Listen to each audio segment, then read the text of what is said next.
Yo les gens, c'est Mataga. Aujourd'hui on se retrouve pour une nouvelle vidéo où on va parler d'une affaire criminelle française. On va parler de l'affaire Jean-Claude Roman.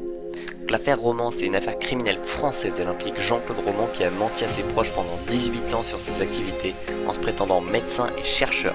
Le 9 janvier 1993, alors qu'il a court de ressources financières et que son épouse est sur le point de découvrir la vérité, il la tue, ainsi que ses enfants avant d'aller assassiner ses parents. Condamné à la réclusion criminelle à perpétuité, il est libéré sous condition le 27 juin 2019. Allez, on va voir cette affaire en détail dans cette vidéo.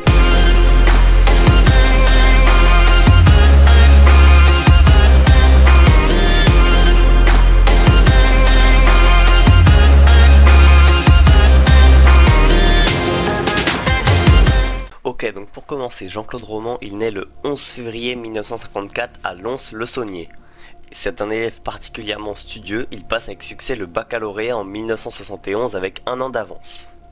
Il reprend l'année suivante, en 1972, des études de médecine à Lyon, mais ne dépasse pas le stade de la deuxième année, ne s'étant pas présenté à l'examen pour des raisons inconnues, faisant pourtant croire à ses proches qu'il se passe avec succès toutes ces années. Il continue pourtant d'assister aux cours les premières années, se montre pour les examens dans le hall d'entrée et la sortie et affirme avoir décroché le diplôme de médecine. En réalité, il se réinscrit 12 fois, de 1975 à 1986, en seconde année de médecine et s'invente un cancer pour justifier auprès de ses parents et sa femme qu'il n'est plus en cours. Jean-Claude s'inscrit en médecine notamment pour se rapprocher de sa cousine par alliance, Florence, qui deviendra plus tard sa femme. Lors de son procès, Jean-Claude Roman justifie ses mensonges par une peur de l'échec et pointe l'injustice des diplômes. Son imposture gagne ensuite en ampleur au milieu des années 1980, le trentenaire a alors épousé Florence avec qui il a eu 2 enfants. Il a assuré à sa famille qu'il est devenu médecin-chercheur à l'OMS, à Genève en Suisse. La réalité est tout autre. Jean-Claude Roman passe en réalité ses journées à lire à la bibliothèque, à la cafétéria ou dans sa voiture, afin d'approfondir ses connaissances médicales.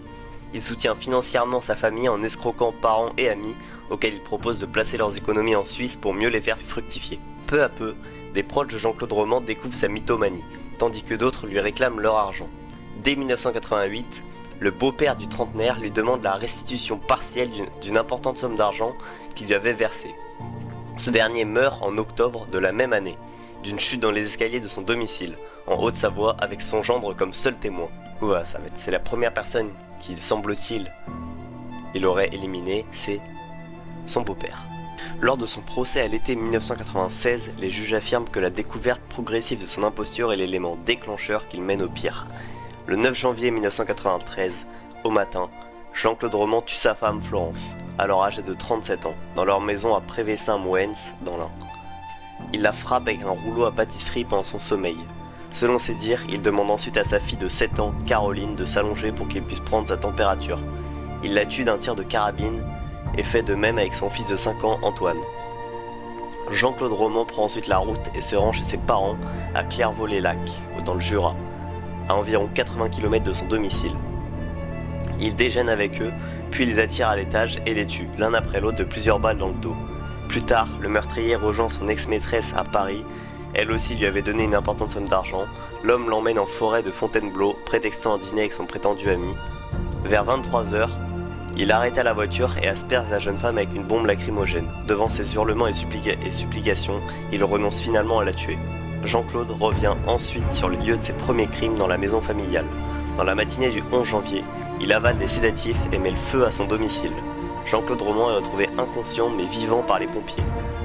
Le 25 juin 1996, plus de 3 ans après les faits, le procès de Jean-Claude Roman s'ouvre devant la cour d'assises de l'Ain, au palais de justice de Bourg-en-Bresse. Il dit « Si j'ai tué mon épouse, c'est par rapport à la douleur intolérable qu'elle allait vivre en comprenant mes mensonges. » Jean-Claude Roman est condamné le 2 juillet 1996 à la réclusion criminelle à perpétuité, assortie d'une période de sûreté de 22 ans. Il purge sa peine à la maison centrale de Saint-Maur, dans la banlieue de Châteauroux. En détention, il soigne ses codétenus et restaure des documents pour l'Institut national de l'audiovisuel.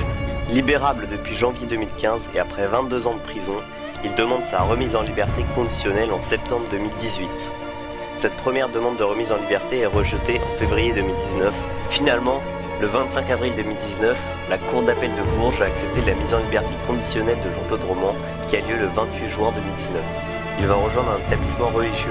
Suite à cette histoire, des livres ou encore des films ont été produits, notamment comme L'Adversaire de Emmanuel Carrère ou l'adversaire de Nicole Garcia, un film qui s'inspire des faits. Sur ce, j'espère que cette petite vidéo vous aura quand même plu, ça me tenait à cœur d'en parler parce que je trouvais que c'était une affaire qui était intéressante.